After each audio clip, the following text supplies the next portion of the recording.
Olá, professores, professoras, coordenação, enfim, toda a equipe pedagógica dos colégios que a gente faz esse encontro periodicamente. Faz tempo que a gente não se encontra, esse é mais um vídeo da série Aos Mestres com Carinho, onde a gente sempre sugere algum tema para ser discutido numa reunião pedagógica ou em conversas entre a coordenação e os professores.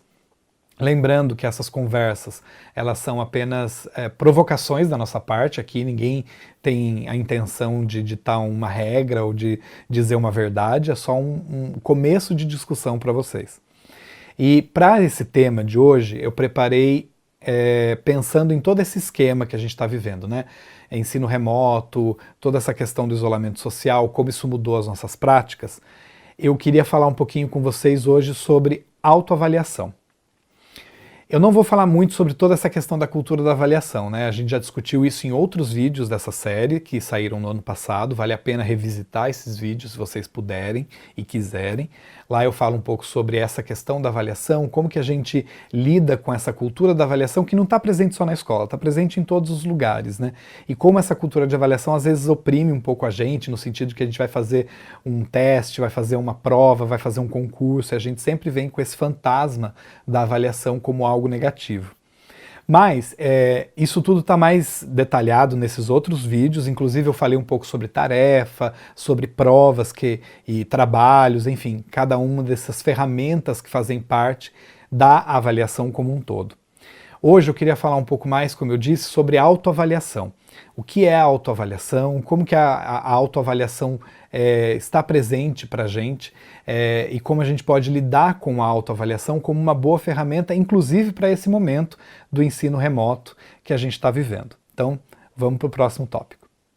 A primeira coisa que a gente tem que pensar quando a gente olha para essa questão da autoavaliação, como a gente fez lá nesses vídeos anteriores que eu falei, quando a gente analisou um pouco a avaliação como um todo, é a gente olhar para a autoavaliação e pensar como que é a figura da autoavaliação hoje, como a gente ainda enxerga a autoavaliação. E em geral eu sinto que a gente vê a autoavaliação como algo muito simplório, no sentido de que, como assim, o aluno vai se dar uma nota, ele vai se colocar um conceito de nota? Como assim? Isso parece muito fácil de cair na cultura da vantagem, né? Aquela coisa de já que eu posso dar uma nota para mim, eu vou dar uma nota alta, porque aí isso já garante a minha nota no boletim. Isso é muito simplista, né? Se a gente for pensar que a autoavaliação é só isso, realmente ela fica boba de ser feita, né? Não é só botar uma nota para mim mesmo da maneira que eu quiser, sem nenhum critério e sem nenhum processo, sem nenhum pensamento.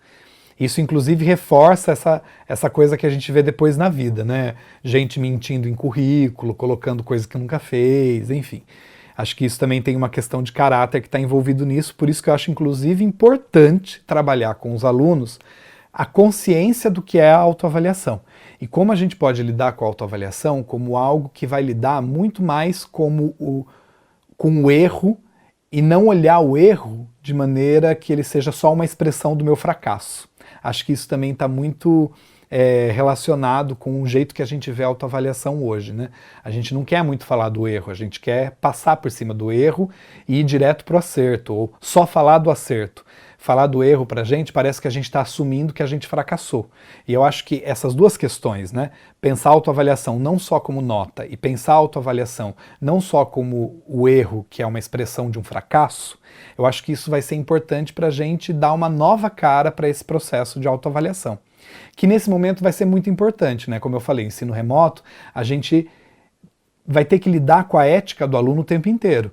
Né? Se a gente fizer uma prova online, ele pode colar, ele pode entrar no Google, ele pode fazer uma pesquisa no Google, enfim. Existem outros fatores hoje que entram na questão da avaliação e nos chamam muito mais a refletir sobre a avaliação e a autoavaliação como um processo também de reflexão ética.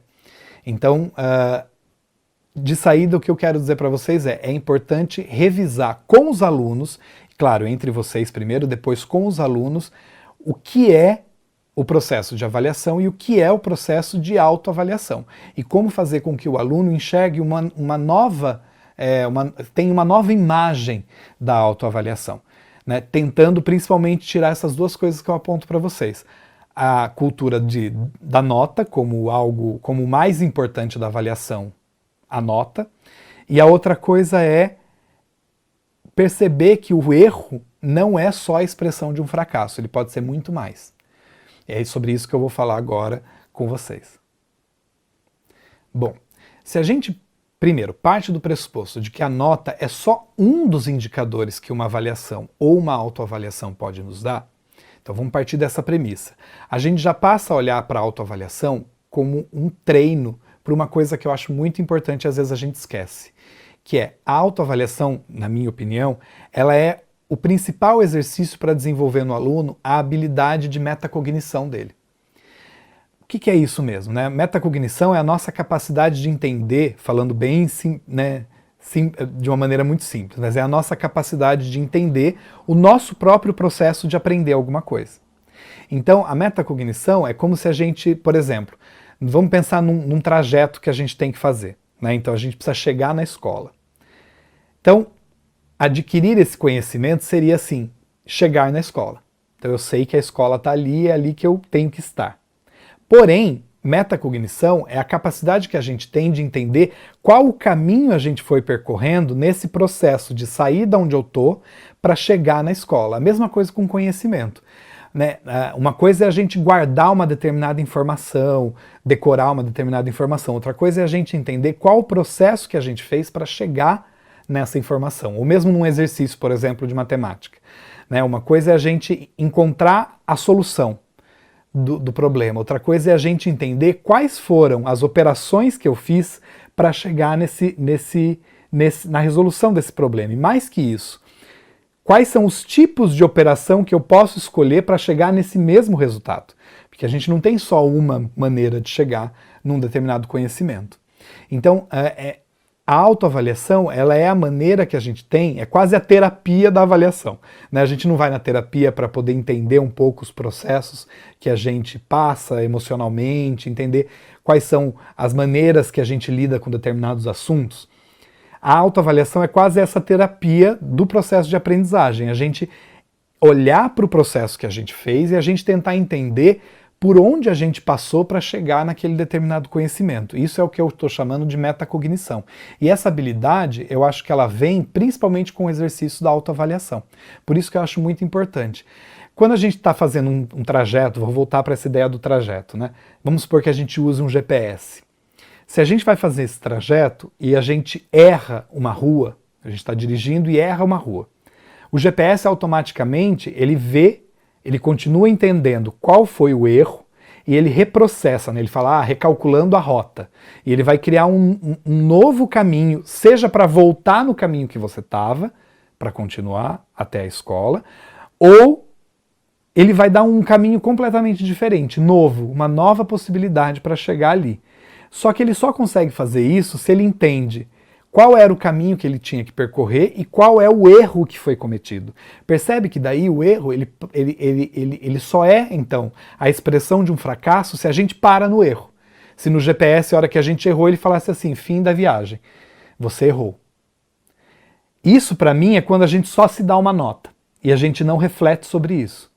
Quando ele pega aquele erro, ele fala, olha, esse erro aconteceu, mas daqui existem mais duas possibilidades da gente voltar para o caminho ou de chegar na escola.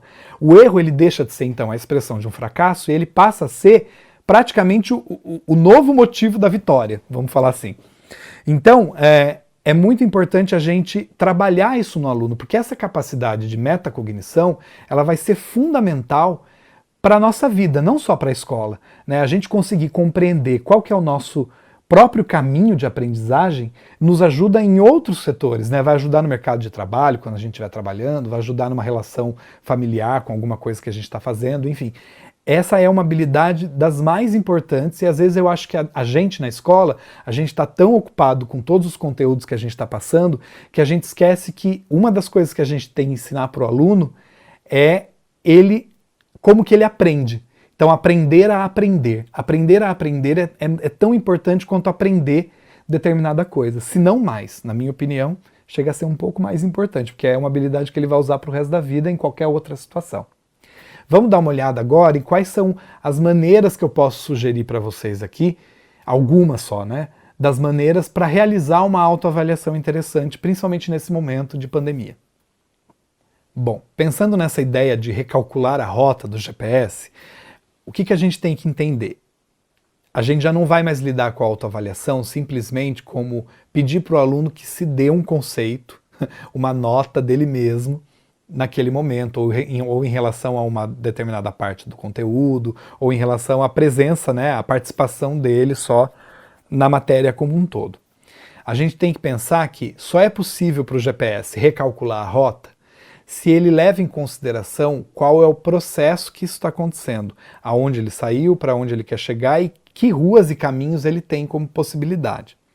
Então a gente precisa exercitar no aluno que o aluno consiga relatar qual foi o processo dele em determinado momento do aprendizado. Por exemplo, se é um exercício de matemática, vou usar aqui uma coisa bem lógica para a gente pensar.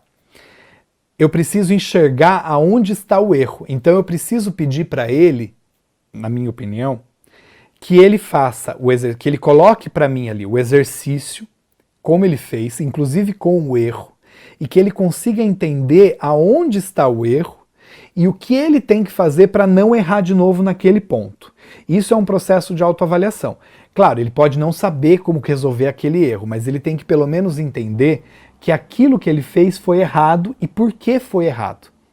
Para que ele possa depois pensar em quais são as novas estratégias que ele vai ter para conseguir resolver aquele erro. Então, eu sempre gosto muito de atrelar, primeiro, o trabalho do aluno em entender se ele não tem noção do que ele está vendo naquele determinado conteúdo, se ele realmente está com uma sensação de que ele não conseguiu aprender, se ele acha que ele aprendeu meio, né, que ele aprendeu um pouco, ele está no meio do caminho, ou se ele acha que ele conseguiu realmente aprender. E é importante ele colocar também aquilo que ele acha que ele entendeu bem, para que ele perceba qual é o processo que ele já está sabendo fazer com clareza. Não só, eu consegui acertar aquele exercício, mas não, eu consegui acertar esse exercício porque eu entendi muito bem que essa determinada operação matemática acontece desta forma. Ele precisa conseguir relatar o processo que ele fez, tanto no que ele conseguiu aprender já, quanto naquilo que ele está inseguro, ele está no meio do caminho, e naquilo que ele não entendeu realmente.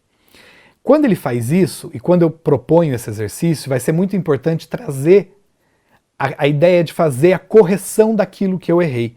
Mas não vai bastar que ele simplesmente pegue o exercício corrigido e passe a limpo e te entregue o exercício corrigido, que muitas vezes ele pegou até do amigo que acertou.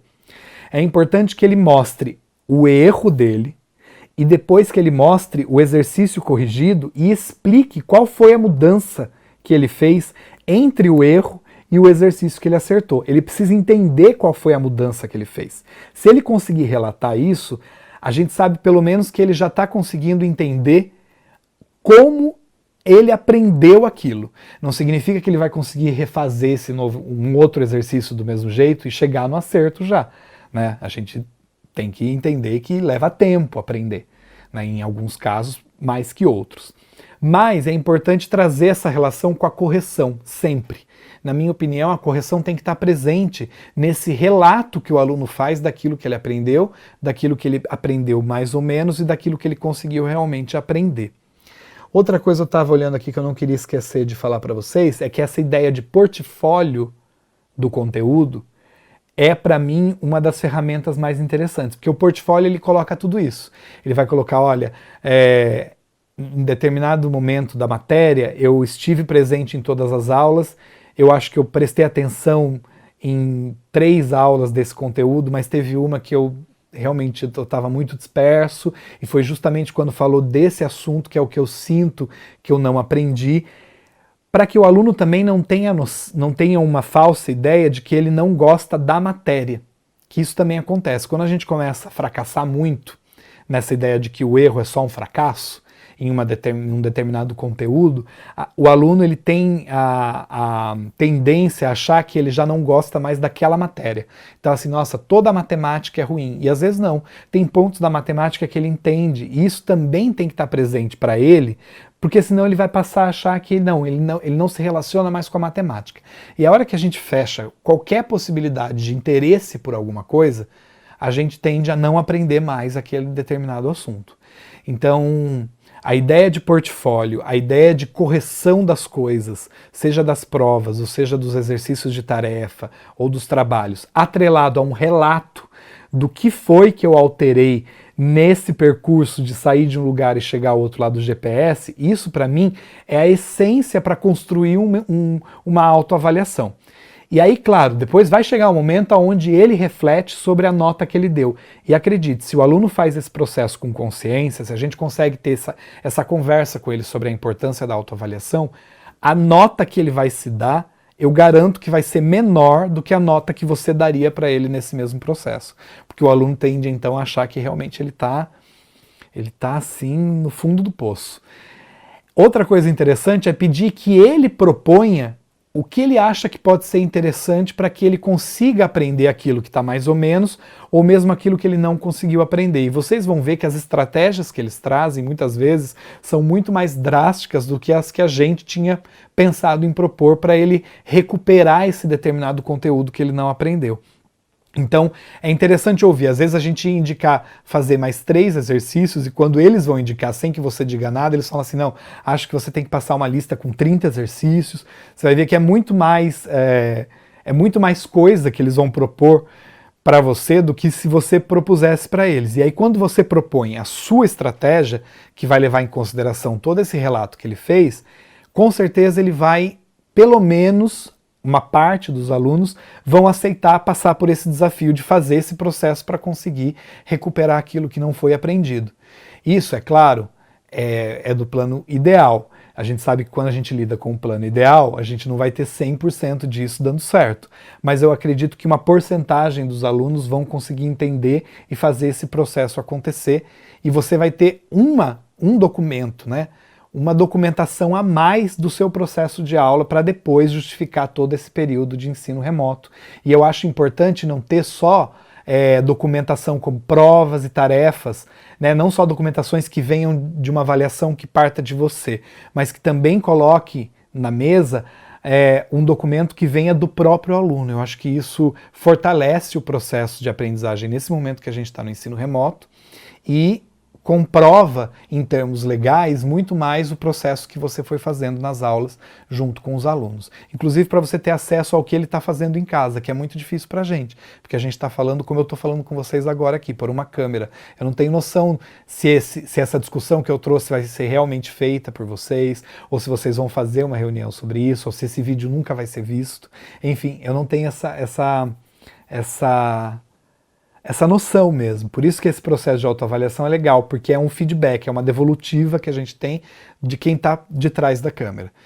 Olha, espero que vocês tenham gostado dessa reflexão que eu propus nesse momento. Espero que vocês possam fazer uma pequena discussão sobre esses assuntos, que vocês descubram outras ferramentas muito mais interessantes de autoavaliação para fazer nas aulas de vocês. E se vocês puderem, eu gostaria que vocês mandassem para o coordenador, e o coordenador encaminha aqui para a gente na M, quais são as estratégias que vocês têm usado como autoavaliação e mesmo como avaliação.